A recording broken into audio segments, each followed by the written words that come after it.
Kanya-kanya ng pinagkakaabalahan ngayon ang mga dating sex bomb members. Kamustahin natin ang ilan sa kanila sa chika ni Nelson Canlas. Ipinagmalaki ni Jopay Pagya sa GMA News ang bago niyang pinagkakaabalahan ngayon mula killer dance moves, pagpa-franchise ng kanyang Show My Business ang pinagkakaabalahan ngayon ng dating sex bomb. Naninibago daw siya ng una pero tutok daw ang boyfriend niyang si Joshua Zamora ang nag-engganyo sa kanyang magnegosyo. Kung magbi-business ka na, bakit hindi pa ngayon? Bakit patatagalin mo pa? Yung mga guestings, meron pa rin, tinatanggap pa din namin. Yun nga lang, medyo nalilimit na. Kasi pinaprioritize namin yung business namin. Siyempre, yung opportunity, sabi nga nila, knocks only once. Mas fulfilled daw siya ngayon, kaya't hindi niya pinagsisisihan na talikuran muna ang pagsasayaw. Everyday may pumapasok sa yung pera. At yun yung nararanasan namin ngayon. Na parang, like nga sa sex bomb, pag may trabaho, regular talaga.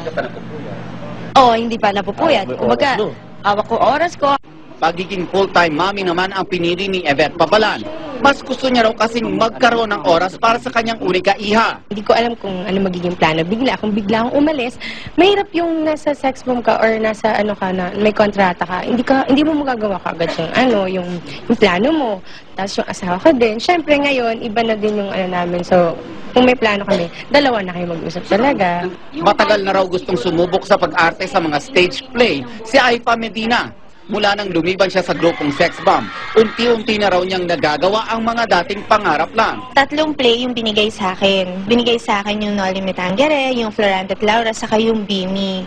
So ngayon, dun ako nakafocus kasi nagkakaroon kami ng rehearsal tuwing Sunday. Nilinaw ng mga ex-bomb members na naging maganda naman daw ang hiwalayan nila ng dating manager.